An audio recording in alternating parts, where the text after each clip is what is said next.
Así. Esto lo pongo por acá. Y ya está, listo. Entonces, empezamos viendo lo que es dolor y cefaleas.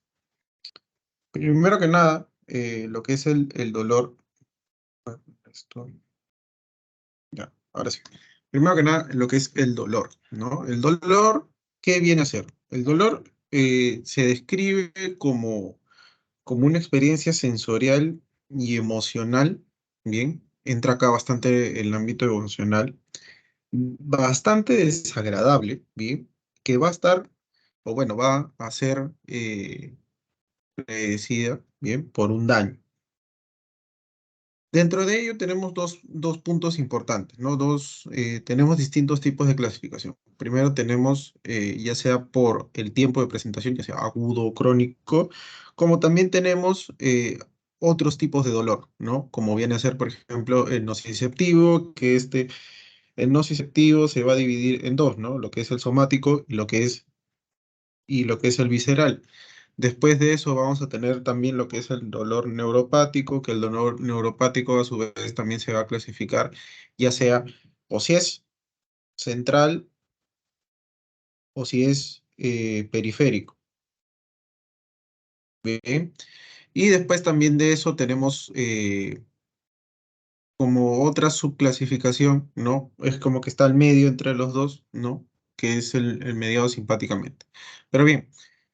Vamos por partes, ¿no? Describiremos primero lo que es el dolor agudo y lo que es el dolor crónico, es decir, por tiempos. Bien, lo que es el dolor agudo como tal, bien, es como una señal de advertencia, bien, que me va a decir que hay un daño tisular real o potencial y entonces a partir de ello va a haber una reacción protectora, ¿no?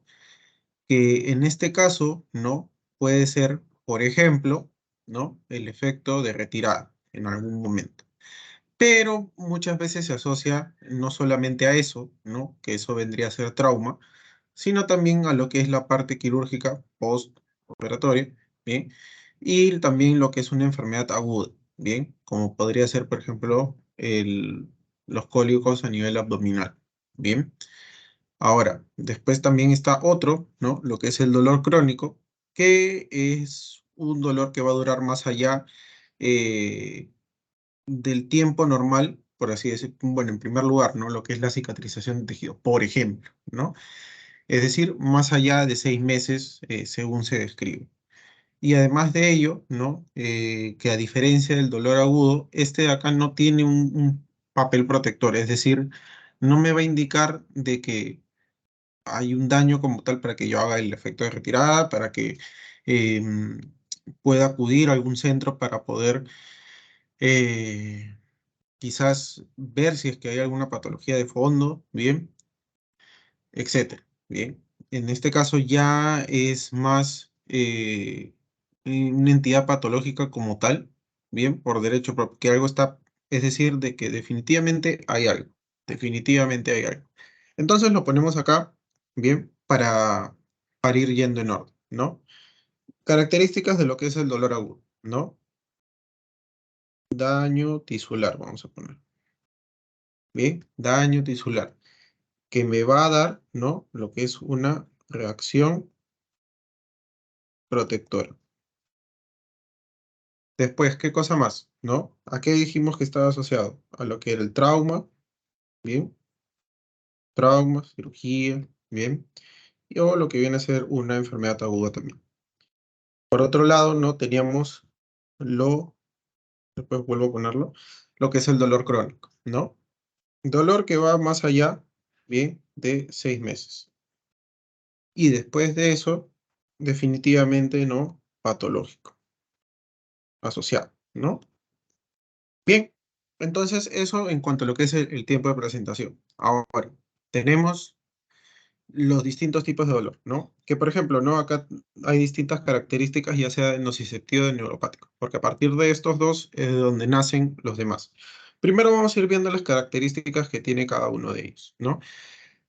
Vemos, color rojo, en primer lugar, ¿no? Lo que es el dolor nociceptivo. El dolor nociceptivo es el que se desencadena ya sea por Distintos estímulos, que los estímulos para que se pueda desarrollar el dolor, recuerden siempre que son tres, ¿bien? Químico, mecánico o térmico, ¿bien? Son los estímulos nocivos por los cuales los nociceptores captan, ¿bien? Se estimulan y envían por la vía, la cual ahorita nosotros vamos a ver, la vía del dolor, ¿bien? Envían la señal y que nosotros lo hagamos, bueno, lo podamos percibir como un dolor como tal, ¿bien? Y podamos estar alerta frente a ello, ¿no? Y muchas veces, en todo lo que sucede eso, ustedes ya sacaron, por ejemplo, si se han pinchado, ya sacaron la mano, el brazo, etcétera. Bien, ya lo hicieron. No les dio tiempo ni siquiera de pensar, porque es bastante rápido. Bien, entonces, este dolor nociceptivo, bien, primero, la causa es un daño al tejido actual o potencial. Bien, como les digo, por ejemplo, tengan en cuenta ese ejemplo que les he dado, que se han pinchado. Bien, ahora, se dice, ¿no? Que también se relaciona bastante con lo que es el dolor agudo, ¿no? Es palpitante y después también puede ser a presión. Eh,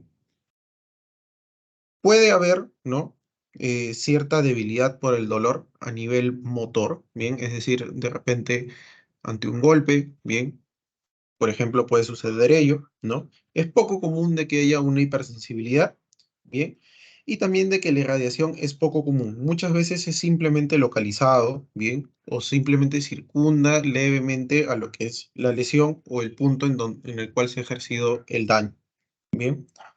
Es poco común lo que es el paroxismo y los signos autonómicos también es poco comunes. Ahora, por otro lado, el dolor neuropático, bien, acá sí es un daño al sistema nervioso, bien, que normalmente a veces son cambios mal adaptados, ¿no? De lo que es el sistema nervioso central, bien, que además de esta lesión, ¿no? Puede ser ya sea por una enfermedad o por una disfunción propia del sistema nervioso, ¿no? Así como en el anterior era estimulado por cualquiera de los tres estímulos, acá acuérdense que es a causa de ya sea lesión, ya sea una enfermedad, ¿bien? O una disfunción ya preestablecida de lo que es el sistema nervioso, ¿bien? Ahora, ¿qué más? ¿Cómo se describe? Que es un dolor lacinante, urente, punzante, ¿bien? El déficit sensorial es bastante frecuente, bien, en cuanto a lo que es el adormecimiento o las parestesias que se pueden asociar a ello. El déficit motor, si es que los nervios motores están afectados, bien, se va a presentar ello. Hipersensibilidad a menudo es evocado por estímulos dolorosos, que ahorita ya vamos a hablar más adelante de lo que es la alodinia, bien, o una respuesta exagerada.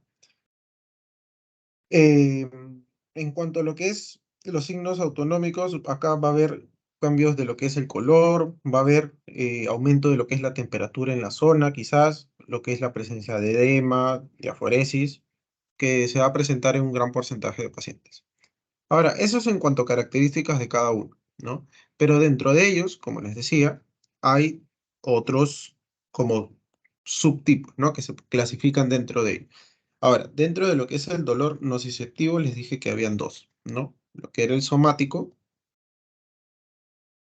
y lo que es el visceral, ¿sí?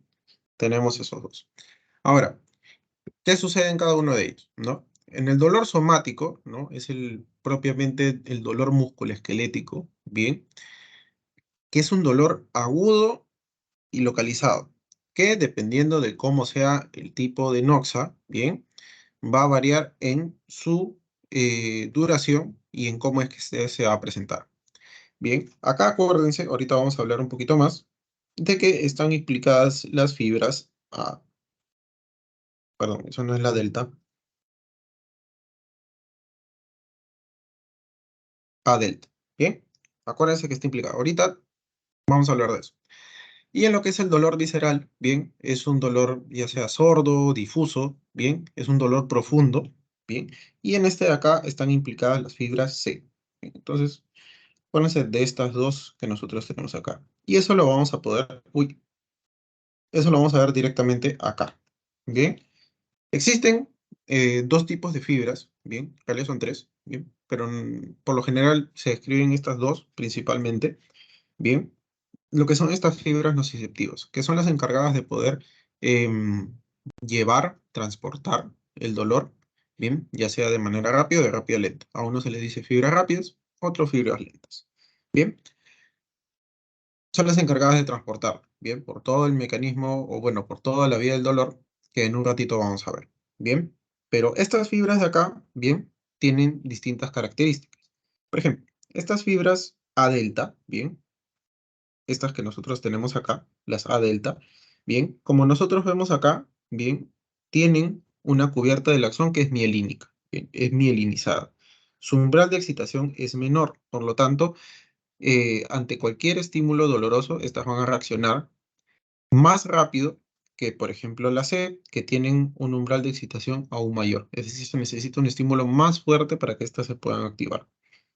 Vemos de que su diámetro del axón, bien, es mayor o varía entre 1 y 1,5 milímetros, a diferencia, ¿no?, de lo que es la mielínica, ¿no?, que va de 0,3 a 1,5. Acá destaca la principal diferencia entre uno y otro, ¿no? La velocidad de conducción. Vemos de que la mielínica es muchísimo más rápida, ¿no?, que la mielínica. De 4 a 30 metros por segundo su velocidad de conducción, mientras que la C, ¿no?, tiene de 0,5 a 2. Acá es la principal diferencia, ¿no?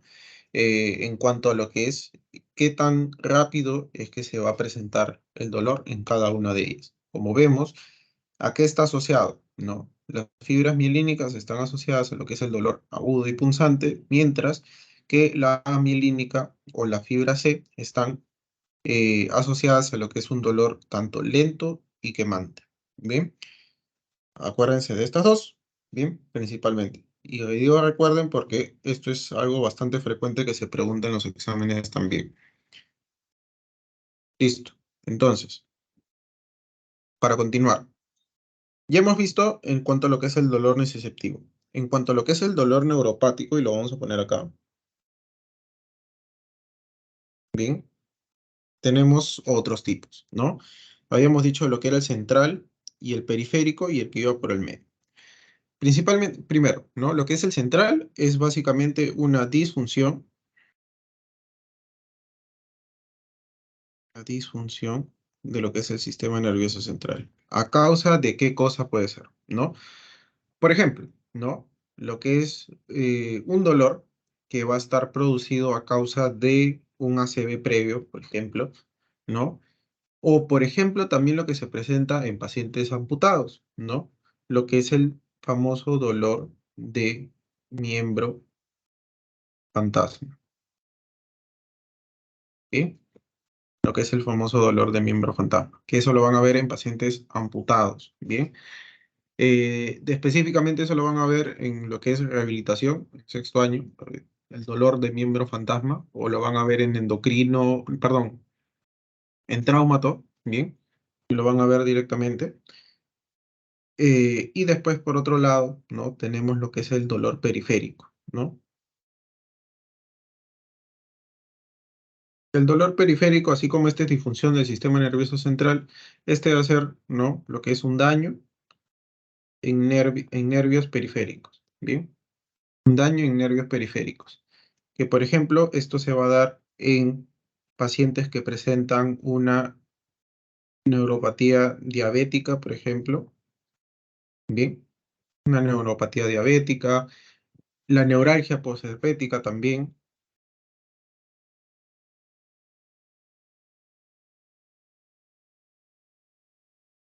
etcétera, ¿bien? Y después tenemos otro, ¿no? Que en este caso es el dolor mediado simpáticamente, ¿bien? O por los nervios simpáticos específicamente, que esto de acá es un daño a nervios autonómicos, ¿bien? Acá vamos a poner simpática, simpático, ¿bien? ¿Qué es daño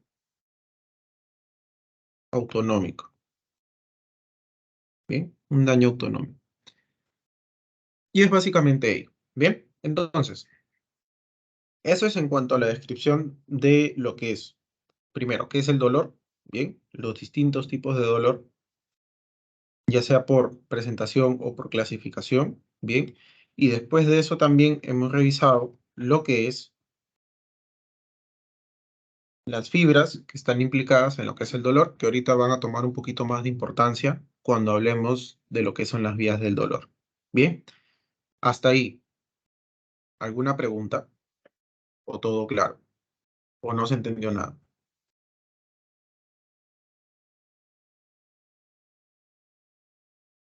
¿Puedes repetir cuáles eran los tres estímulos nocivos, Ah, por ya, favor? los tres, sí, sí, los tres estímulos nocivos, acuérdense que son químicos, mecánicos y térmicos. Bien, son los tres principales.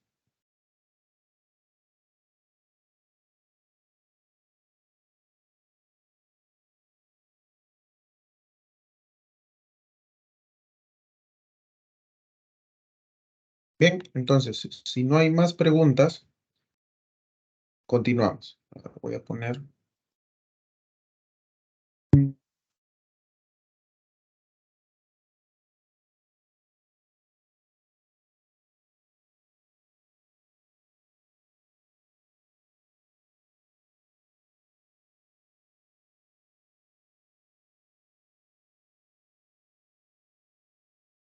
Ya, acá, para poder ver, ¿no? Lo que viene a ser las vías la vía del dolor, ¿bien? Cómo es que esta, al fin y al cabo, llega, ¿bien? Y la hacemos consciente. Ahora, lo que nosotros teníamos, ¿bien? Era de que vamos a poner, supongamos, ¿no? Yo tengo mi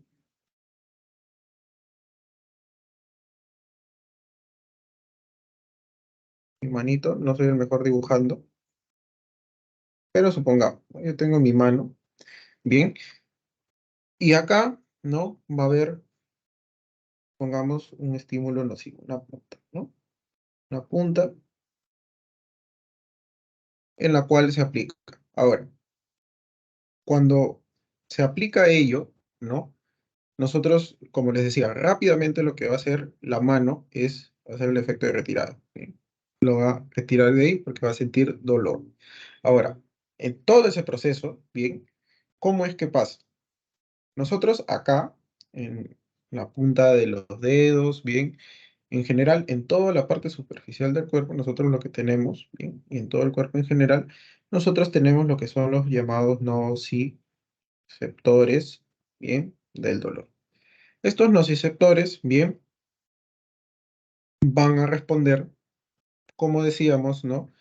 A tres estímulos, ya sea térmicos, por ejemplo, ¿no? Cuando uno se quema, o incluso también el frío llega a producir lo que es el dolor. Estímulos mecánicos,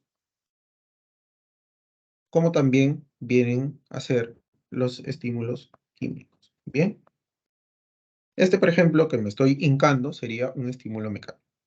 Ahora, ¿qué van a hacer bien estos nociceptores? Bien, estos nociceptores ante cualquiera de estos estímulos, lo que van a producir, bien, es que van a convertir ese estímulo, bien, en una señal eléctrica. Entonces, de acá pasa,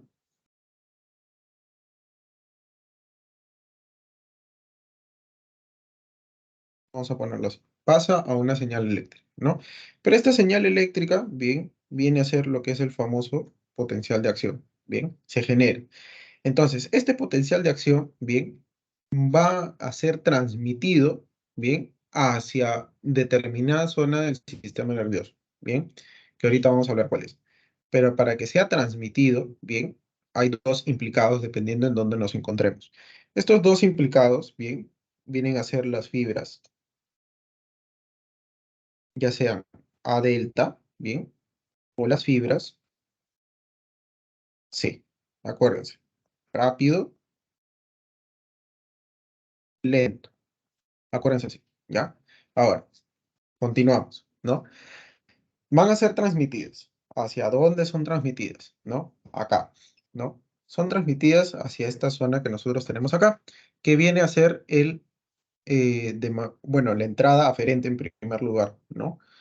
De lo que es el asta dorsal de la médula espinal. ¿Bien? Esto de acá, vamos a ponerlo acá de color verde, es el asta dorsal de la médula espinal. ¿Bien? Acuérdense de esto, por favor. El asta dorsal de la médula espinal. Listo. Entonces, lo transmiten ahí, ¿no? Y lo que va a pasar es que hay unas neuronas nociceptivas secundarias, bien, que se van a encontrar en el tracto, bien, espinotalámico, que son los que van a transmitir la información, bien, hacia lo que es ya el primero, lo que es el tálamo, bien, acá se filtra la información, bien, y después de eso, bien, es que ya se hace consciente. Pero antes de que pase a lo que es el tracto espinotalámico, bien, va a tener que decusar, ¿no? Va a tener que cruzar, cruzar mismo, cruza, bien, lo que es toda esta asta, bien, esta asta dorsal, ¿no? Pasa, bien, como vemos, por distintos fascículos, bien, pasa por distintos fascículos y cruza, bien, cruza hacia la parte contralateral, bien, y mediante lo que es la fibra anterolateral, después llega a lo que es el tracto espinotalámico, bien, y vemos de que hay dos vías que van a ascender, ¿no? Fibras para el dolor lento crónico y fibras para el dolor rápido agudo, bien. Entonces, viéndolo acá, ¿no? Siguiendo con nuestro esquemita que estamos haciendo, bien. Llega, ¿no? Hacia lo que es el asta dorsal de la médula espinal, bien. Entonces, ¿qué tiene que pasar en el asta dorsal? Principalmente, tiene que haber un cruce, bien, cruce, bien, contralateral. Un cruce hacia el lado contralateral, bien. En el lado contralateral, bien, lo que va a hacer es que esto de acá va a tener que ascender, bien. ¿Por quién? Por el tracto espino talámico. Y es fácil de acordarme hacia dónde va, bien, porque su propio nombre me lo dice, espino talámico, espino de la médula, bien, talámico, ¿hacia dónde va? Hacia el tálamo, bien. Entonces, tiene que llegar hacia lo que es el tálamo. Llega hacia lo que es el tálamo. Entonces, ¿qué va a suceder acá en el tálamo? ¿No? Llega toda esta información de manera aferente, ¿bien? Al tálamo. Y acá, ¿no? Es que se va a filtrar, ¿bien? Se va a filtrar todo y a partir de ello, ¿bien? Es que se manda, ¿no? Una respuesta eferente. Ya no es de llegada, ahora es de salida, ¿bien? Que en este caso pueden ser dos cosas. Esta respuesta eferente, bien, vamos a ponerlo para acá, bien, pueden ser dos cosas. O ya sea la modulación, que ahorita lo vamos a ver, del dolor, como la respuesta, que en el dolor agudo, esta es la que me interesa, la respuesta. Y obviamente que después tiene que ceder ese dolor, bien, pero principalmente es la respuesta. Entonces, todo este trayecto ha tenido que pasar por acá, ha tenido que cruzar bien toda esta información, bien que ha sido generada por este potencial de acción, bien que ha viajado por estas fibras, ya sea la A delta o la C, bien hacia lo que es el asta dorsal de la médula espinal, ha cruzado de manera contralateral y ha ascendido, bien, hacia lo que es el tálamo, como estábamos diciendo, bien, por el tracto espinotalámico y se ha generado esta respuesta, ¿no? Que en este caso, como hablábamos de acá, es que haya podido retirar la mano. ¿Cuánto demoró eso en que lo hiciera? Menos de un segundo, ¿bien? Es decir, es bastante rápido en cómo llega la información, ¿bien? Y en cómo es que se realiza. Ahora,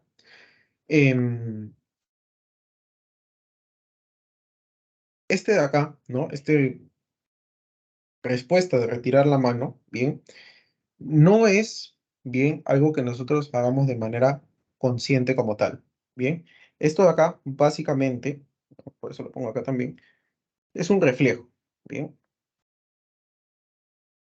Es un reflejo. Este reflejo, bien, es eh, se llama un reflejo espinal polisináptico,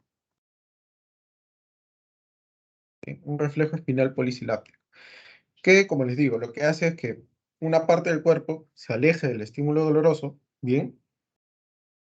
y que cómo es que se va a alejar, ¿bien? O qué cosas que me va a dar, porque muy bien, puede ser un reflejo, pero yo en vez de, por ejemplo, alejarme, me puedo acercar más, ¿no? Porque mi reflejo me puede decir, ah, no vas adelante. Pero al contrario, ustedes siempre lo que hacen es flexionan, ¿bien?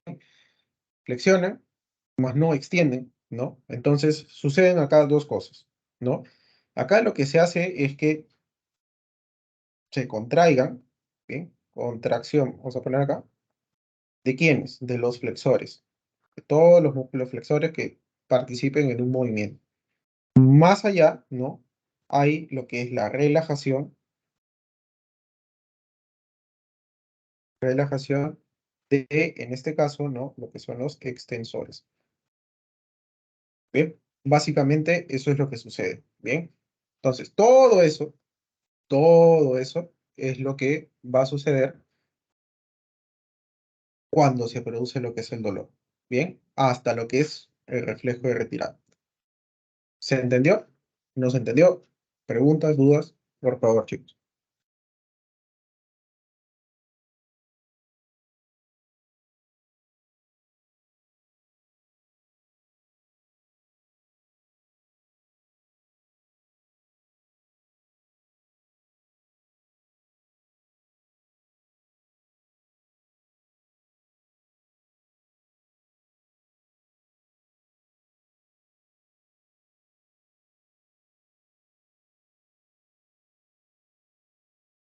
Ya, entenderá el silencio como que se entendió.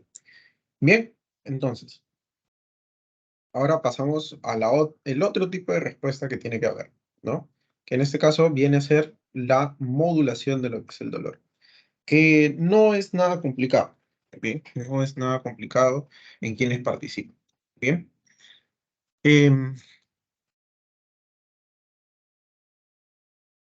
el dolor llega por lo que son las vías ascendentes del dolor, ¿bien?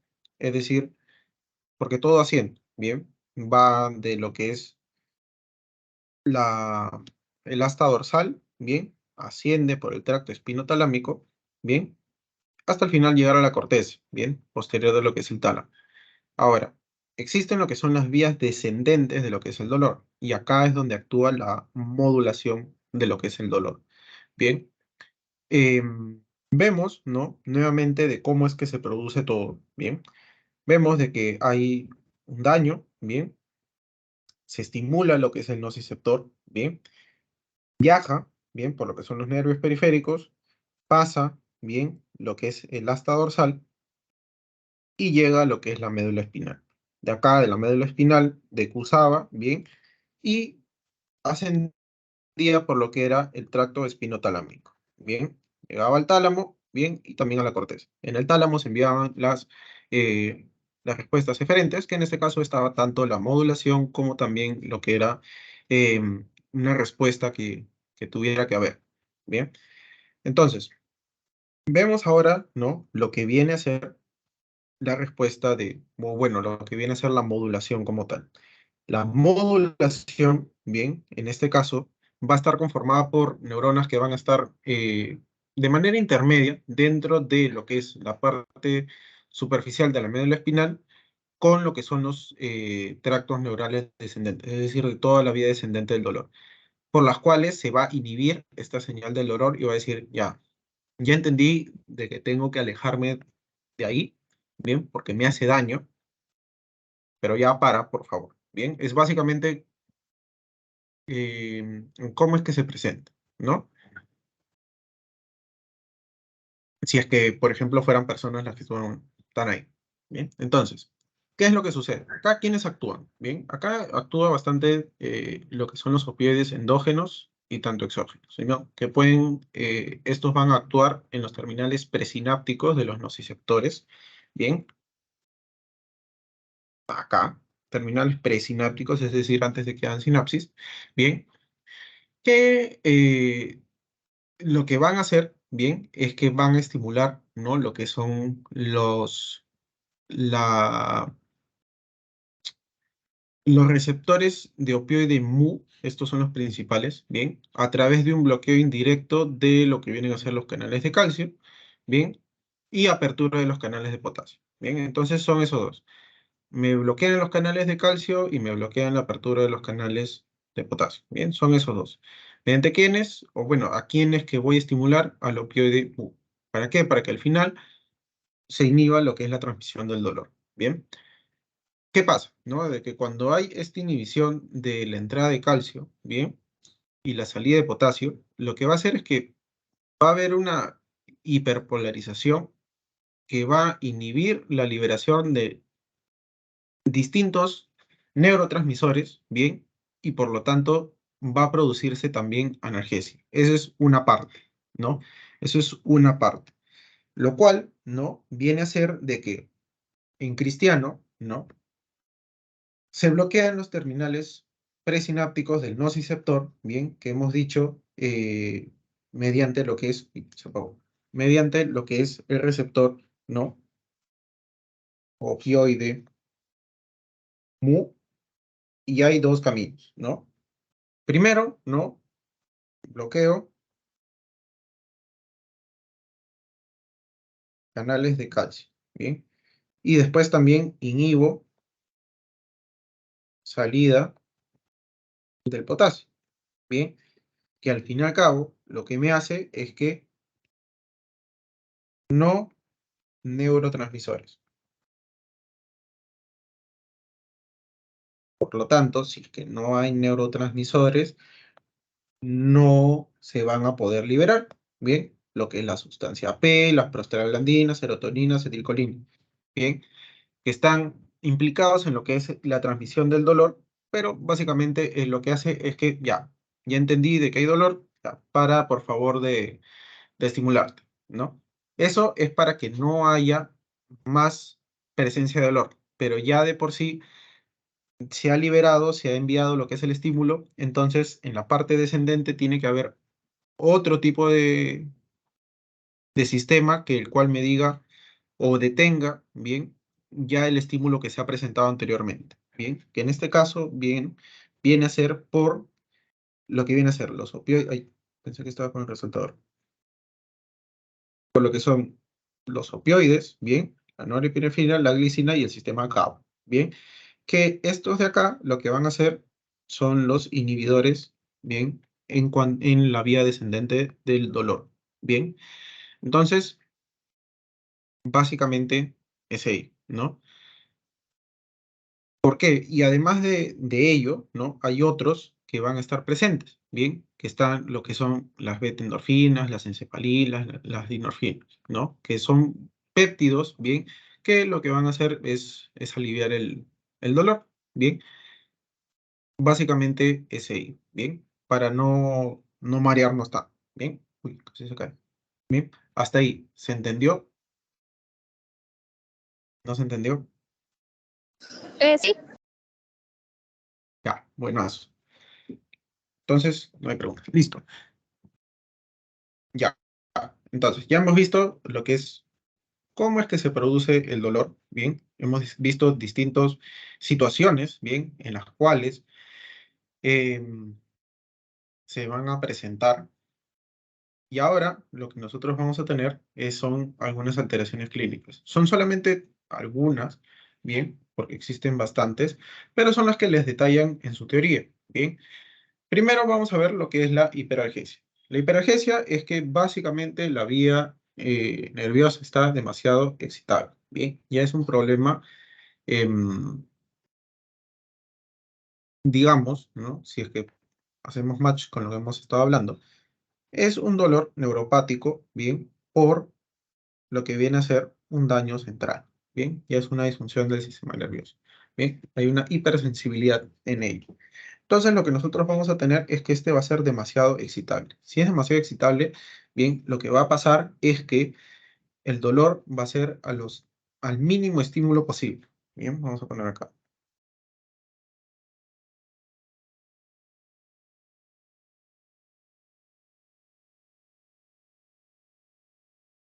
Dolor al mínimo estímulo. Bien. Entonces lo que vemos acá es que la sensibilidad es excesiva para los propios receptores del dolor. Bien. Hay una facilitación de la transmisión sensitiva. Bien.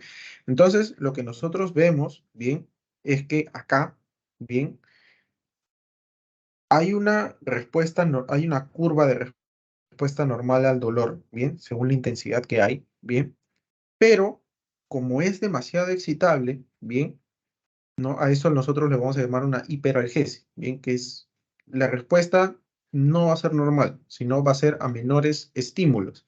Y hay un pequeño espacio, bien, en el cual va a causar dolor, bien, ante una intensidad muy pequeña de un estímulo, sin embargo, la intensidad del dolor va a ser muy grande, bien, a eso se le llama alodinia, que es lo que nosotros tenemos acá.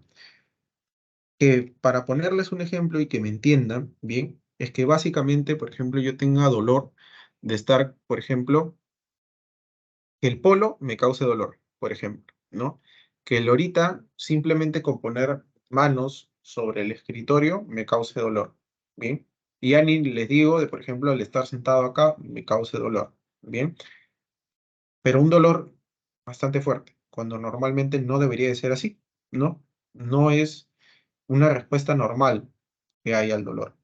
¿Bien? No es un estímulo de más, o sea, de tanta intensidad para que me genere dolor. ¿Que me puede generar dolor estar sentado? Sí, pero eso recién va a pasar de acá, por ejemplo, a una hora, bastante tiempo, en donde ya yo voy a tener que cambiar de cierta posición, ¿bien? Porque ya empiezo a sentir cierta molestia, ¿bien? Pero no de manera inmediata y es un dolor inimaginable, ¿bien? Entonces, eso para tener en cuenta en cuanto a lo que es la hiperalgesia. Dos, tenemos lo que es el herpes zóster, que también es un dolor neuropático. Bien, ¿cómo se origina lo que es el herpes zóster? Bien, el herpes zóster es básicamente una reactivación de lo que es el virus herpes tipo 3. Bien, que este de acá, bien, es antes tiene que haber dado, por ejemplo, lo que es la varicela. Bien, la varicela. Y esta de acá no se va, ¿no? El virus de la varicela, bien, que es el virus herpes tipo 3, como les digo, no desaparece. Bien, este de acá se aloja, bien, en lo que son básicamente en la parte nerviosa. Bien, es como que ahí descansa, está tranquilo, no hace nada. Sin embargo, hay, por ejemplo, un sistema inmune debilitado, bien, puede hacer de que este se reactive, bien, que en este caso se va a presentar, bien, dependiendo en dónde esté localizado, bien, en qué parte nerviosa normalmente es a nivel de lo que es la parte de los nervios que se encuentran entre la médula espinal y lo que viene a ser eh, la dirección de los dermatomas que nosotros tenemos, por ejemplo, a nivel de lo que es el pecho, abdomen, bien. Sin embargo, en algún momento también yo he visto, bien, a una niña que me acuerdo que tenía herpes zóster, pero a nivel de lo que era el nervio, del nervio, claro, del nervio facial, bien, a nivel de lo que era el nervio facial. Entonces, no es únicamente que se pueda alojar a nivel de los dermatomas espinales, ¿bien? No solamente ahí, sino también puede ir a los pares craneales, como por ejemplo les digo, que siga lo que es el nervio facial, por ejemplo. Entonces, bien, se presenta de esa manera, ¿no? Es un tipo de dolor segmentario, ¿bien? Que como se describe normalmente, bien, rodea la media circunferencia corporal. Sin embargo, como les digo, no siempre es así, pero es la manifestación más frecuente, que normalmente le van a decir es un dolor en tipo cinturón, lacinante, quemante, bien, que da la vuelta, ¿no? Que va de la parte posterior hacia la parte delantera y va a tener esta presentación, como ustedes pueden ver, ¿no? Esas pápulas que se presentan, bien, bastante eritematosas, bien, y que son bastante dolorosas, bien, y el dolor no simplemente es superficial, sino también es profundo, bien, es un dolor bastante profundo, bien, acuérdense, es por la reactivación del herpes virus tipo 3, bien, y principalmente, ¿no? Lo que nosotros vemos es que en dónde se localiza, bien, en lo que es, bueno, vamos a ponerlo acá, finales, bien. básicamente. Y después tenemos otro que es el síndrome de Brown-Séquard, bien, que es básicamente que la médula espinal sufre una sección parcial. Y acá lo que va a suceder es que hay un daño, bien, en la médula espinal por esta sección parcial, y de un lado del cuerpo, que en este caso es en donde está el daño precisamente, o sea, del lado del daño de la médula espinal, bien, lo que va a haber es que va a haber disfunción motora, bien, y ausencia de todo lo que viene a ser la parte sensitiva en cuanto a lo que es vibración, orientación de posición, sensación al tacto profundo, bien, etcétera. En cambio, ¿no? Del otro lado, del lado sano, digamos, contralateral, lo que nosotros vamos a tener es que acá hay una pérdida del dolor, ¿bien? De lo que es la sensación de temperatura o del calor, ¿bien? Así como también de lo que es el tacto fino, ¿bien? Es una disminución de ello. Entonces, es básicamente ello lo que se presenta. Lo escriben ahí un poquito más extenso en la clase y seguramente después cuando lleven, em, cuando vean text, seguramente lo van a ver un poquito más extenso, pero es simplemente para poder mencionarlo, ¿bien? Que lo tengan en cuenta, que tengan esas características y con eso van bien. No es necesario tampoco extender tanto ahorita. Ahora, pasamos a lo siguiente, que vienen a ser las cefaleas. Bien, las cefaleas igual. Acá lo que nosotros vamos a tener es que la cefalea es el famoso dolor de cabeza, bien, es la consulta emergencia neurológica más frecuente, bien.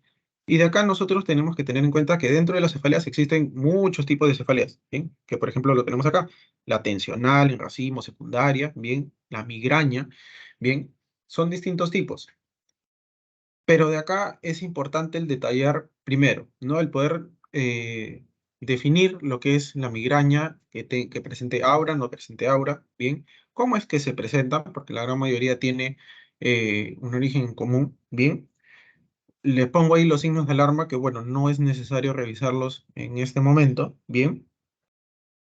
Y después de eso, el poder describir cada uno de ellos, que es básicamente lo importante. Bien, entonces, primero, ¿cómo es que se originan? ¿No?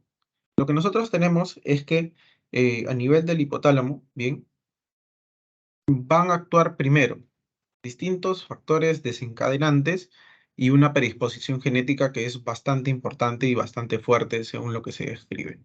Bien, a partir de estos dos factores, bien, desencadenantes y la predisposición genética, bien, va a haber lo que es una depresión cortical propagada, bien, y una activación de los núcleos de RAFE y locus coeruleus. Por lo tanto, una, eh, va a haber presencia de neurotransmisores, bien, que se van a liberar de lo que es los núcleos de RAFE, bien, y el locus coeruleus, bien. Entonces, dentro de esta depresión cortical propagada y esta activación de estos dos núcleos, bien, va a haber una activación de lo que es el sistema trigeminovascular y de ello, ¿no? Va a haber una liberación de lo que son péptidos algógenos, ¿bien? Que son los que al fin y al cabo van a hacer dos cosas. Primero, vasodilatación e inflamación estéril, ¿bien? Que son los que al fin y al cabo me van a producir el dolor, ¿bien? El dolor, ¿bien? En las distintas locaciones en cómo se pueda presentar, ¿no? Pero es básicamente eso. Ahora, es importante, ¿no? De acá destacar qué cosa. Uno, ¿no? ¿Qué cosa es lo que me predispone, ¿no? A lo que es la generación de las cefaleas, ¿bien? Dos, ¿no? En dónde, o bueno, a partir de qué es que se genera esta liberación o se da esta liberación leptomeningia de péptidos algógenos, ¿bien? Y después también qué cosa es lo que me genera. Ahora, hay una más que no hemos visto, bien, que es que a partir de esta depresión cortical propagada se genera lo que es el aura. El aura se describe como, por ejemplo, lo que son los síntomas visuales, bien, visión borrosa, previsión, por ejemplo, bien, que vayan más allá de lo que es simplemente la cefalea, bien. Son síntomas que en este caso de focalización, como por ejemplo el que les estaba mencionando, bien. Ahora, Ya hablando directamente de lo que es la migraña, bien, como les digo, con aura, sin aura, bien, eso es lo que vamos a escuchar. Con aura, bien, hay crisis recurrentes de varios minutos. Hay síntomas visuales, como por ejemplo les mencionaba, síntomas sensitivos o del sistema nervioso central, que incluso puede ser hasta disminución de la conciencia, bien. Dos, es unilateral, bien, y es reversible. Mientras que la cefalea sin aura, bien, es una cefalea recurrente que está en un lapso de tiempo de 4 a 72 horas, bien, a diferencia de la anterior, que son crisis recurrentes de varios minutos y pueden ser consecutivas, bien, la localización de igual manera es unilateral, esta a diferencia de la anterior es pulsátil, bien, y se puede presentar como por ejemplo, ¿no? También lo que es náuseas, eh, la fonofobia, que es la disminución o en cristiano, mejor dicho, de que los ruidos sean bastante molestos, hay poca tolerancia a ello, y de igual manera la fotofobia, que es la poca tolerancia a la luz, ¿bien?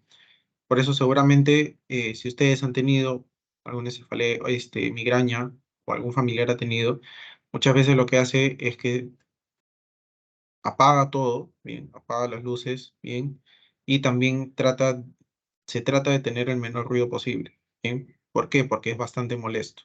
Es bastante molesto e incluso incrementa, en este caso, la cefalea. Bien. Después tenemos lo que son algunos signos de alarma, bien, en cuanto a lo que son las cefaleas, que como les digo, no es motivo para revisarlo ahorita, sino les dejo ahí como material de apoyo, bien. Y después tenemos también los distintos tipos de cefalea. Bien, ahí tenía un esquema de distintos tipos de cefalea, bien, que justo lo guardé, más tarde se los envío ahí por el grupo, bien, pero vamos a ir viendo, ¿no? Lo que es la cefalea tensional en racimos y secundaria, bien. La tensional es de las más frecuentes, bien, hasta un 78% de presentación, por eso se coloca, bien, es bastante frecuente, hay mayor predominancia en las mujeres y hay un aumento del dolor a la palpación. Bien. Por otro lado, tenemos lo que es la cefalea en racimos, que esta de acá es un ataque de dolor intenso. Se describe de manera estricta unilateral, bien, en la región orbitaria, supraorbitaria, temporal, bien, o puede ser en combinación también de ellas, bien, pero básicamente en esas zonas, bien. Y después tenemos la cefalea secundaria, que en este caso no es asociada directamente a este esquema que nosotros hemos visto, bien, porque recuerden que acá es una inflamación estéril. Acá tenemos encefalea secundaria que ya está asociada a otras causas, ¿no? Infecciones, hemorragia subaracnoidea, desórdenes vasculares, traumatismos o también puede ser medicamentoso.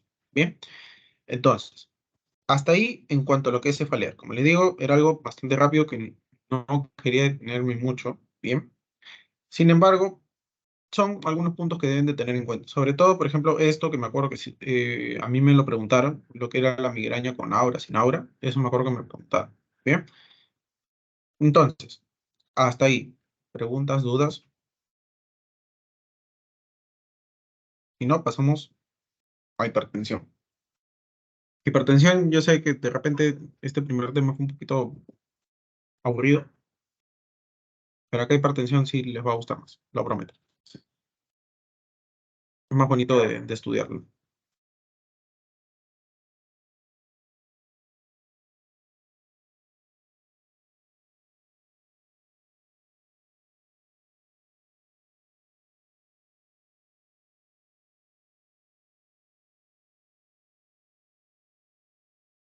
Ya listo, entonces, si no hay preguntas, no hay dudas,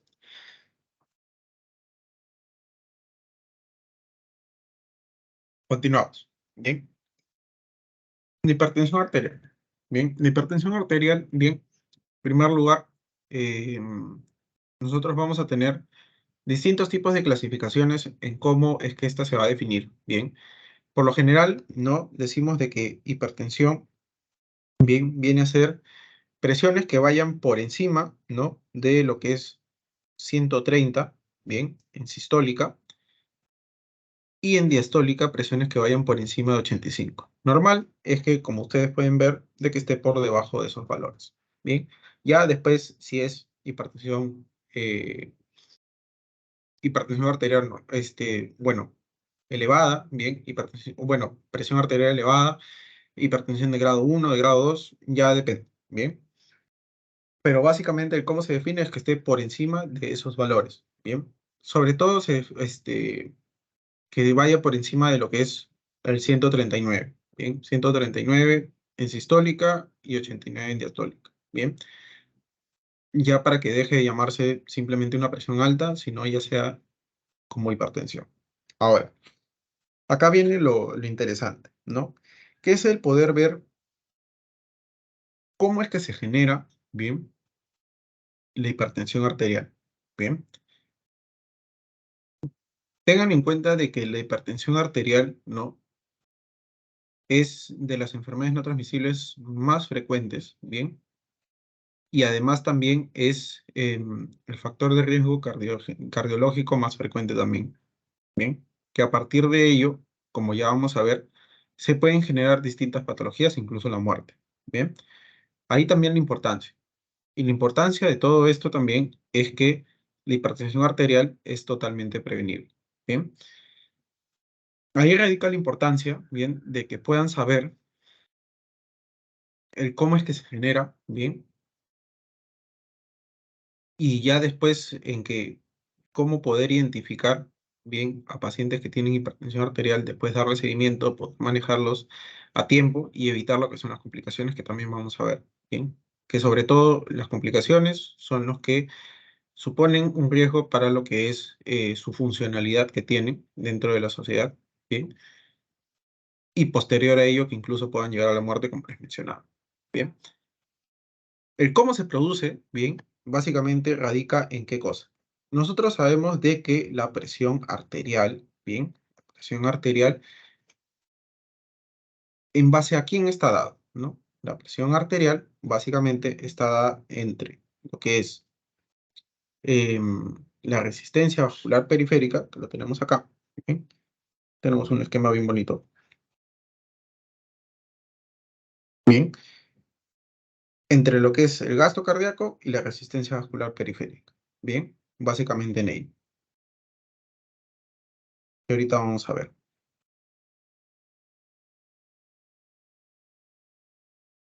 Entonces, a partir de ello es que empiezan a salir mis ramitas, ¿bien? ¿Por qué? Sobre todo acá, ¿no? Sobre todo acá, de mi gasto cardíaco. Porque mi gasto cardíaco está dado de dos puntos principalmente, ¿no? Lo que es la parte contráctil, ¿bien? Y también de lo que es la precardia. Está dado de esos dos puntos, ¿bien? Entonces, vamos viendo cómo va ascendiendo, ¿bien? Este aumento de la precarga, bien, mi precarga es básicamente el volumen que va a entrar, bien, al corazón para luego poder ser bombeado, bien, entre para luego ser bombeado, bien. Entonces, de acá hay dos cosas. Uno, que va a aumentar lo que es la venoconstricción y dos, ¿no? Lo que es la sobrecarga salina. Eso me da, bien, de que haya un aumento de la precarga. Vemos primero, ¿no? Sobre todo, ¿no? Esta sobrecarga salina, ¿qué de relación va a tener con que me aumente lo que es el volumen de la precarga? Porque gracias, ¿no? a lo que es esta retención renal de lo que es sodio, esto se traduce directamente en lo que es más volumen, ¿bien? Más volumen, o si quieren llamarlo así, ya, pongámosle, ¿no? Más, vamos a ponerlo así, líquidos, vamos a ponerlo de esa manera, ¿bien? Más volumen, ¿bien? Entonces, y eso se va a dar por qué cosa. Uno, bien, por lo que es el exceso de sodio en la dieta. Uno. Dos, porque a nivel renal, bien, a nivel renal va a haber una disminución, bien, de lo que es la filtración de lo que es el sodio, bien, que me va a dar ello. Y después también está por el sistema renina-angiotensina-aldosterona, que me va a retener. Bien. Por otro lado, mi venoconstricción va a estar dada porque va a haber una sobreactividad simpática. Bien. Una sobreactividad simpática que a su vez está mediada también por lo que es esta sobreactividad del sistema renina-angiotensina-aldosterona que ahorita vamos a repasar. Bien. Y que además de ello, el mismo estrés, que en este caso el estrés como tal viene a ser los distintos factores de riesgo que ahorita también vamos a ver, bien, son los que van a desencadenar ello, ¿no? Esta sobreactividad simpática. Uno de ellos es, por ejemplo, ¿no? El tabaco. El tabaco genera un estrés a nivel arterial, bien, que va a hacer de que haya una sobreactividad simpática. Bien, que posterior a ello lo que me va a dar es ese aumento de lo que es la venoconstricción. Y además de ello, también un aumento de la contractibilidad, como ustedes pueden ver acá. Bien, ahora, ¿qué más? Tenemos, ¿no? Por otro lado, lo que es, a partir de lo que es la alteración genética, obesidad, bien, y alteración endotelial, van a haber distintas manifestaciones, que en este caso van a ir directamente con lo que es la resistencia arterial periférica. Bien, que en este caso lo que va a dar es que, uno, la alteración genética va a darme alteración de membranas, ¿bien? La obesidad puede darme también hiperinsulinemia, que ahorita lo vamos a ver también, ¿no? Cómo es que se relaciona lo que es el síndrome metabólico, bien, y la hiperinsulinemia con lo que es la hipertensión arterial, bien, y una alteración endotelial per se, que esta de acá puede estar dada también, ¿no? Por lo que son los distintos factores de riesgo, ya sea por la dieta, el estilo de vida, bien, y el tabaco también. Entonces, ¿qué cosa es lo que va a suceder? Bien, al final lo que va a haber es esta vasoconstricción funcional y una hipertrofia estructural. Bien, que me va a dar un aumento de la resistencia vascular periférica. Bien, entonces vamos a ir viendo. Primero, ¿no? ¿Cómo es que empieza o cómo es la historia natural de la hipertensión? Nosotros ya nacemos con una carga genética, ¿bien? Por herencia, ¿bien? Es decir, de que si en nuestra familia hay antecedentes de hipertensión arterial, es bastante importante el poder, nosotros mismos poder cuidarnos, ¿bien? Porque ya la probabilidad que nosotros desarrollemos eso en un futuro es bastante, ¿bien? Ahora, tenemos también de que pasan los años, ¿bien? Y nosotros vamos a estar expuestos a lo que son los factores ambientales, ¿bien? Que en general estos factores ambientales, más allá de ello, es el estilo de vida que nosotros vamos a llevar, ¿bien? Em, Se generan a lo largo de los años, 20, 30 años, por ahí, y pónganle, ¿no? Persona obesa, persona que no cuida bien, en este caso, la alimentación que tiene, bien, sedentaria, fumadora, alcohólica social, digamos, relativamente recurrente, bien, el, expuesta a distintos tipos de estrés, ¿no? Ambientales, ¿no? Digamos, en este caso, el mismo medio que lo rodea también. Por lo tanto, a lo largo del tiempo, bien, tanto tiempo expuesto a a estas noxas, bien, van a haber alteraciones. Alteraciones en todos estos puntos que ustedes pueden ver acá, ¿no? Que nacen en primer lugar, ¿no? Con aumento de lo que es retención de líquidos, aumento de lo que es retención de sodio, bien, en una alteración endotelial, bien, sobreactividad simpática, sobreactividad de lo que es el sistema renina-angiotensina-aldosterona, bien, alteraciones de membrana, como ustedes han visto, ¿no? La hiperinsulinemia, bien. Entonces, todos estos cambios al fin y al cabo se van a traducir en que ya se establezca lo que es la hipertensión, ¿sí? Entonces, si es que se mantiene todavía a lo largo del tiempo, bien, todos estos factores de riesgo, bien, se va a generar a la larga lo que son las complicaciones, bien, porque chicos, métanse en la cabeza de que el principal tratamiento, la primera línea, bien, y lo más efectivo para lo que es el manejo de hipertensión arterial, no son los fármacos, bien, no son los fármacos, siempre es lo no farmacológico, que en este caso es el cambio de vida, bien. Métanse eso en la cabeza y ténganlo muy en cuenta, porque si la persona no cambia los estilos de vida, bien, ya cuando tiene la hipertensión arterial diagnosticada, que lo ideal sería antes, bien, si no cambia los estilos de vida, lamentablemente, así le des 1000 fármacos, bien, no va a ir a bien, bien.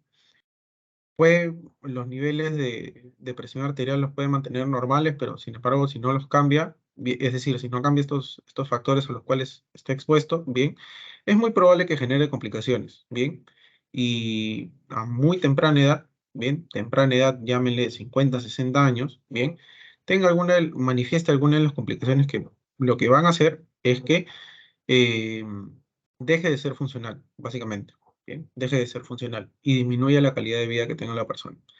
Entonces, tengan eso en cuenta. ¿Cuáles son las complicaciones? Que ahorita vamos a ver bien, es las alteraciones cardíacas. De las principales es, o ya sea de que haya un infarto agudo de miocardio o de que se genere lo que es una insuficiencia cardíaca. Bien.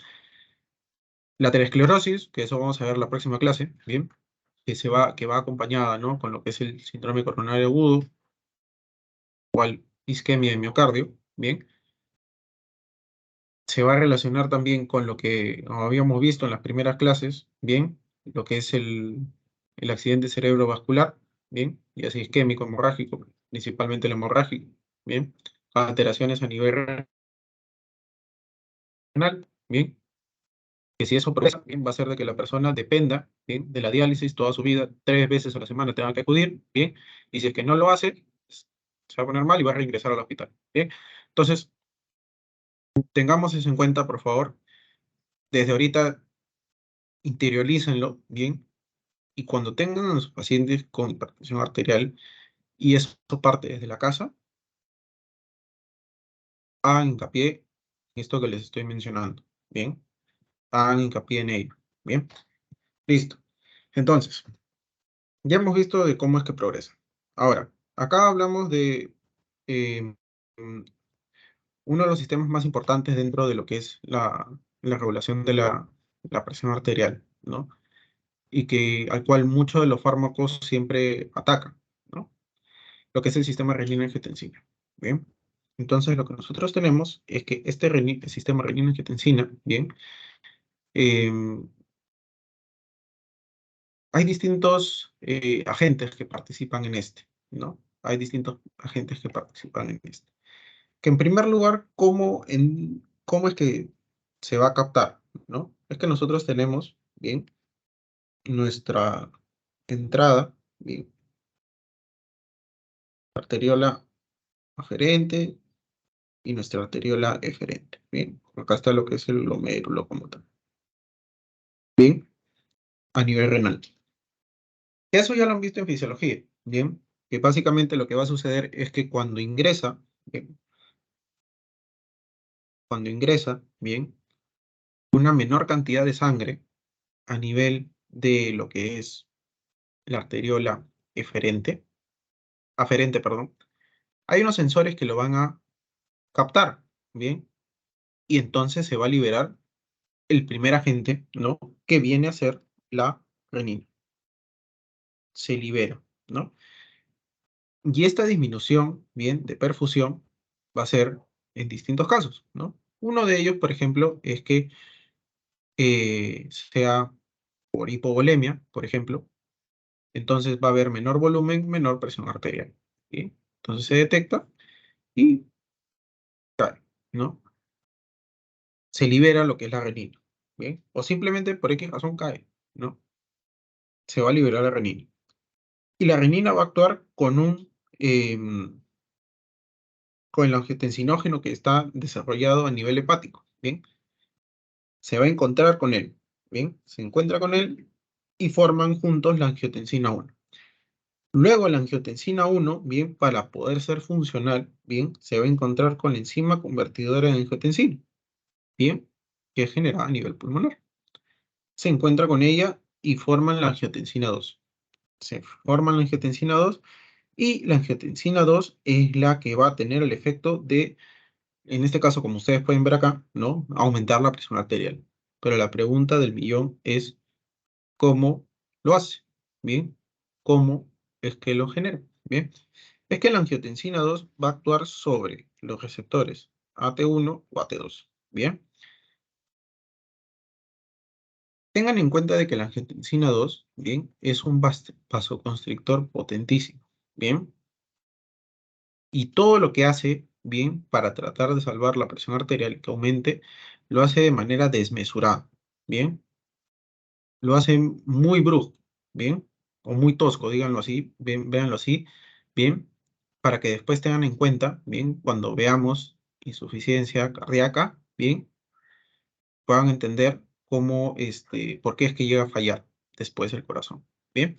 Entonces, vemos de que hay una vasoconstricción brusca, bien, hay un aumento de lo que es la secreción, aumento de secreción de lo que es la aldosterona, bien, por lo tanto, si hay mayor aldosterona va a haber mayor retención de sodio y agua, entonces ya entenderán de que hay un mayor volumen, bien, va a haber liberación de catecolaminas, liberación de vasopresina, va a haber liberación de especies reactivas de oxígeno, bien, proliferación vascular, bien, etcétera. Mientras de que el AT2 es básicamente, trata de frenarlo, pero es mucho más débil. Bien, acá es todo lo bueno. Vasodilatación, antiproliferativo, diferenciación celular, apoptosis y mejora lo que es la natriuresis, ¿no? Sin embargo, es menor, ¿no? Como les digo. Entonces tiene que haber un equilibrio entre ambos, ¿no? Tiene que haber un equilibrio entre ambos, ¿bien? Porque si imaginen de que solamente estuviera esto de acá, sería una bomba, ¿bien? Sería una bomba. Y bueno, ya vamos a ver los efectos que tiene en la siguiente clase, bien, más adelante. Pero este de acá, bien, se va a mantener activado de manera constante, bien, y es el que va a generar la hipertensión arterial, bien. ¿Por qué? Porque constantemente si se está liberando, ¿no? Lo que es aldosterona, va a haber una mayor cantidad, ¿no? Tanto de sodio y agua, ¿no? Si hay una mayor cantidad de sodio y agua, sobre todo el sodio, bien, el sodio jala agua, bien. Entonces, por lo tanto, va a haber una mayor cantidad de volumen, bien. Si hay una mayor cantidad de volumen, bien, va a haber una mayor cantidad de precarga. Y ya hemos visto de que la precarga actúa directamente, ¿no? Sobre lo que es el gasto cardíaco. Y si el gasto cardíaco está aumentado, ¿no? Por ende va a aumentar la presión arterial, que era según lo que estábamos viendo en la fórmula como tal. Bien. Entonces vemos también, ¿no? Lo que nosotros tenemos acá, que es más de lo mismo, ¿bien? Lo que tenemos en el esquema de la mano izquierda, ¿bien? Este sistema de angiotensina, ¿no?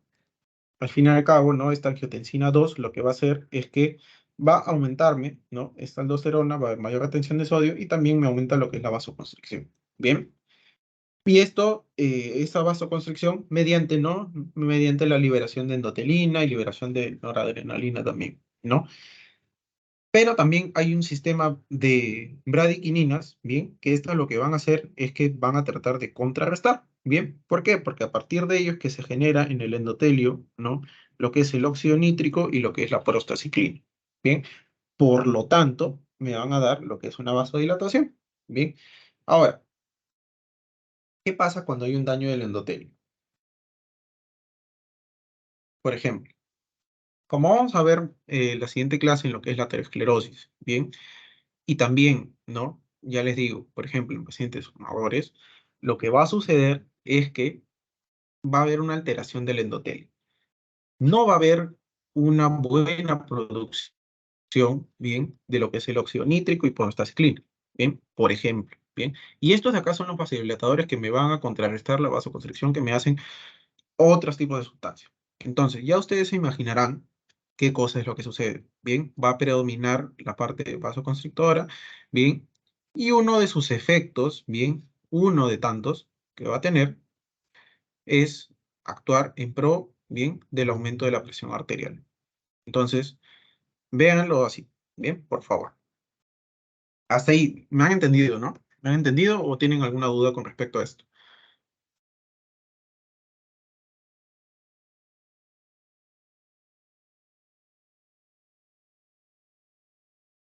¿O se durmieron? No, todo está bien.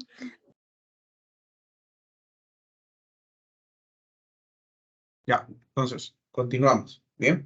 Entonces, tengamos eso en cuenta. Bien, listo. Ahora, otro punto importante era lo que les mencionaba de la obesidad y el síndrome metabólico, de cómo es que se relacionan, bien, cómo llegan a tener, o bueno, a tener correlación con lo que es la hipertensión. Y es básicamente lo siguiente, ¿no? Este aumento, bien, de grasa abdominal que va a haber, bien, luego va a haber lo que es una lipólisis. Se van a liberar estos ácidos grasos libres, bien, y me van a dar primero una hipertrigliceridemia, bien. Estos ácidos grasos libres, bien, lo que van a hacer es que haya un aumento de la secreción pancreática de insulina, bien. ¿Por qué? Porque es energía que está libre, bien. Luego se va a transformar en glucosa, bien. Entonces, lo que va a tratar de hacer, bien, es que disminuir ello. ¿Cómo? Aumentando la secreción pancreática de insulina. Hay una disminución del aclaramiento hepático de insulina y por lo tanto va a haber una hiperinsulinemia, ¿bien? Demasiada insulina que va a estar circundante por ahí, ¿bien? Pero esta demasiada, o bueno, esta hiperinsulinemia, ¿bien? Lo que va a hacer es que me va a hacer tres cosas, ¿bien? Uno, aumento del tono simpático, ¿bien? Dos, retención de sodio y tres, hipertrofia vascular. Todo eso, ¿en qué se traduce? Bien, como hemos estado viendo anteriormente, si me aumenta el tono simpático, bien, es decir, me puede hacer vasoconstricción, bien, me aumenta lo que es ligeramente la frecuencia cardíaca, bien, me aumenta, bien, lo que es el gasto cardíaco como tal, bien, va a haber una mayor presión. Me aumenta la retención de sodio, ¿bien? Me aumenta la retención de sodio, eso es igual a que va a haber más volumen, ¿bien? Me va a generar hipertensión arterial, bueno, o aumento de presión arterial, digámoslo así, ¿bien? Y después también lo que es la hipertrofia vascular, ¿bien? Va a haber hipertrofia vascular, hipertensión, ¿bien? Ahora, hay otro factor acá, ¿no? De que cuando ya hay resistencia a la insulina, ¿bien? Primero, ¿no? Diabetes, ¿bien? Y la resistencia a la insulina también me va a dar ese aumento de la secreción pancreática de insulina. Pero también me va a dar lo que es una disminución de utilización de glucosa de forma óptica, de forma óptima, perdón, que va de la mano, bien, va de la mano con lo que es esta liberación de ácidos grasos libres, bien, que es la que me va a determinar esto que nosotros vemos acá, bien, esta disminución de utilización de glucosa, bien. Y bueno, este aumento de tono simpático también lo que me va a dar es esta inhibición de adenilciclasa. Por lo tanto, bien, vean cómo se forma un círculo vicioso, al fin y al cabo, bien, que va a determinarme esto que nosotros vemos acá. El aumento de tono, bien, la retención de sodio y la hipertrofia vascular. Que al final, ¿no? Se traduce, chicos, en lo que es la hipertensión. Bien, esa es la relación que tiene la obesidad y el síndrome metabólico con lo que es la hipertensión. Bien, todo es por efecto de la hiperinsulinemia. Bien, que vean los efectos que tiene al final. Ahora, en cuanto a lo que son complicaciones, bien, vemos un poco de cómo es que, de lo que se genera, bien. En primer lugar, ¿no? Lo que nosotros tenemos es que a partir de lo que es la hiperactividad del sistema nervioso, bien, va a haber un aumento de la contractibilidad cardíaca, ¿no? Vamos a ir poniendo acá. Aumento de lo que es la contractibilidad cardíaca, ¿bien? Aumento de lo que es el gasto cardíaco, ¿bien? Síganme, por favor, ¿bien? Y además, esta actividad del sistema nervioso simpático aumentada, ¿bien? Lo que me va a dar es aumento de la frecuencia cardíaca. Al fin y al cabo, gasto cardíaco, frecuencia cardíaca, contractibilidad cardíaca, ¿bien? Todo eso, ¿a qué va? Aumento de lo que es la presión arterial, ¿bien? Ahora, ¿qué cosa también hay? ¿No? También, además de ello, ¿no? Ese aumento de actividad del sistema nervioso, bien, me da lo que es aumento de precarga por venoconstricción y también, ¿no? Me va a activar lo que es el sistema renina-angiotensina, que habíamos dicho de que me aumenta lo que es sodio y agua, por lo tanto volumen, bien, disminución, ¿no? Después, por otro lado, ¿no? De que pueda haber una disminución de este sistema, pero al fin y al cabo se va a dar, o bueno, se va a conllevar a lo que es una vasoconstricción, bien, por respuesta a la angiotensina, bien, que al fin y al cabo todo eso se traduce en lo que es el aumento de la presión arterial. Pero no queda ahí, bien, no queda ahí, sino, ¿qué cosa es lo que va a pasar? Este aumento de presión arterial, bien, primero, ¿no? Me puede dar lo que es un pulso enérgico. Dos, puede darme, ¿no? Lo que es la hipertensión arterial sistémica, bien, propiamente dicha. Y los efectos que va a tener, por ejemplo, a nivel del encéfalo, va a ser cuando esta está bastante elevada, ¿no? Cefalea, confusión, náuseas e incluso hemorragia, ¿no? Recordemos, ACV, que lo vimos en la primera clase. A nivel de los ojos, bien, pueden haber hemorragias, pueden haber exudados en retina, bien, puede haber la retinopatía hipertensiva, bien, que eso a la larga produce ceguera, bien, dependiendo de qué grado esté, bien. En el nivel de lo que es el corazón, bueno, choque de punta enérgico, bien, cardiomegalia, pero acá acuérdense de algo, bien, que ahorita lo vamos a ver en el siguiente esquema, principalmente, ¿no? Lo que es la insuficiencia cardíaca congestiva. A nivel renal, bien, se va a producir lo que es oliguria, edema, bien, que esto de acá básicamente es una enfermedad renal crónica. Mi riñón ya no funciona, ya no depura como debe depurar, bien, todos los elementos de desecho, bien, y puede ir bajando por distintos estadios. En cuanto a lo que es enfermedad renal crónica, acuérdense chicos que existen, o bueno, las dos principales causas, bien, de esta es uno, la diabetes, y dos, la hipertensión arterial. Dos enfermedades totalmente prevenibles, ¿bien? Y que si son manejadas a tiempo no deberían de por qué dar complicaciones, ¿bien? Acuérdense de ello, ¿bien? Listo, bien, entonces, mejor lo vemos acá, acá se ve más bonito, ¿bien? En cuanto a lo que son las complicaciones. Uno, ¿no? Teníamos de que esta hipertensión, bueno, acá lo ponen, ¿no? Lo catalogan como hipertensión crónica, pero es básicamente la hipertensión mal manejada, mal controlada, bien, a lo largo del tiempo, bien, que esto que nosotros vemos acá, lo vamos a ver más detenidamente la próxima semana. Pero vemos de que para que se genere la insuficiencia cardíaca, bien, la precarga, bien, aumenta y por lo tanto también va a haber una mayor resistencia a lo que es la eyección del ventrículo derecho. Y eso bueno, les digo, no pienso detenerme tanto acá, pero eso es, por ejemplo, por la ley de Frank Starling, bien, recuerden de que hasta cierto punto puede llegar a distenderse el corazón, bien, sin embargo, la precarga es tanta de que ya no da para más, bien, entonces se genera una resistencia para lo que es la eyección, bien. Luego de ello, ¿no? Lo que va a pasar es que va a haber cambios a nivel estructural y funcional, bien, de lo que es el miocardio, bien, porque va a tratar de adaptarse a ello, bien, y por lo tanto va a haber lo que es una hipertensión a nivel ventricular, bien, y una fibrosis del lado izquierdo, bien, del lado izquierdo porque por ahí es de donde llega toda la sangre para después ser inyectada, bien. Entonces, lo que va a pasar es que después va a haber una menor contractibilidad del ventrículo izquierdo, bien, y por lo tanto, bien, va a haber una disfunción en cuanto a lo que es el corazón como tal. ¿Por qué? Porque no va a poder llegar, bien, la cantidad de sangre suficiente, bien, primero hacia lo que es pulmones, bien, para que pueda ser em, oxigenada, y después, por otro lado, ¿no? En cuanto a lo que es la perfusión a nivel de lo que es el cuerpo. Por lo tanto, bien, al fin y al cabo se genera lo que es la insuficiencia cardíaca congestiva. Bien, como les digo, vamos a ver más detenidamente la próxima semana.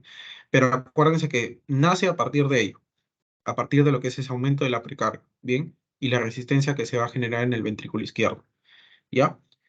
Ahora, ¿qué más va a pasar?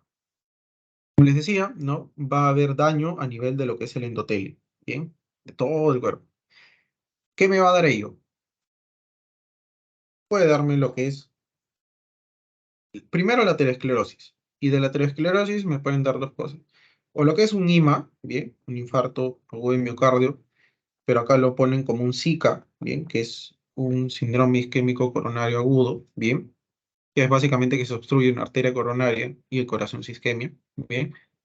Como les digo, vamos a la próxima semana. Y después también está lo que es un stroke, ya sea isquémico, bien, que en este caso sea por taponamiento por un émbolo, bien, que vaya a viajar. Y después, por otro lado, no está lo que es la hemorragia intracerebral, bien, que se va a producir. ¿Qué otra cosa? ¿No? De que haya un aumento, bien, de la presión sanguínea a nivel de lo que es la circulación de la retina. Me va a dar una retinopatía hipertensiva, que tiene distintos grados, bien, que al fin y al cabo me puede conllevar a la ceguera, bien, quédense con eso. Y después, por otro lado, ¿no? Está lo que es ya lo que les mencionaba, ¿no? La enfermedad renal crónica. Bien, la enfermedad renal crónica, que básicamente va a haber un daño a nivel, primero arterial, de lo que es el riñón, disminución de lo que es el flujo sanguíneo, ¿bien? Y después de eso se va a generar lo que es isquemia a nivel tanto glomerular como también tubular, ¿bien? Se esclerosa y se forma, bueno, y se genera lo que es bueno, lo ponen como nefroesclerosis hipertensiva, pero básicamente no se genera lo que es una enfermedad renal crónica. Que la enfermedad renal crónica condiciona otro tipo de patologías, ¿bien? Otro tipo de patologías, ¿bien? Y dependiendo en qué grado esté, va a necesitar dializarse o no, ¿bien? Entonces, es algo a tener en cuenta, ¿no? Porque tengan en cuenta de que todo esto de acá es totalmente prevenible, como les digo, totalmente prevenible, ¿bien? Hay la importancia de, bueno, de todo lo que les estoy mencionando, ¿bien? Y que quiero que por favor tengan en cuenta. Si es que algún día rotan conmigo en los hospitales, por favor, em, tengan eso en cuenta, ¿bien? Listo. Y ya para terminar, bien, esto de acá es más de lo mismo, bien, es más de lo mismo que ya hemos estado viendo, pero es básicamente un esquema que, para que ustedes vean cómo se correlacionan cada uno de los sitios de acción de los medicamentos, bien, con lo que es la fisiopatología, bien, o bueno, la fisiología en primer lugar, ¿no? De lo que es la presión arterial, bien. Entonces, eso es básicamente para que lo tengan y les sirva en fármaco, bien. Y bueno, eso es todo, chicos, muchas gracias. Si es que no hay alguna pregunta, por favor, me la hacen saber, please. Si es que no ha quedado claro algo, por favor, con gusto lo repito, no tengo ningún problema.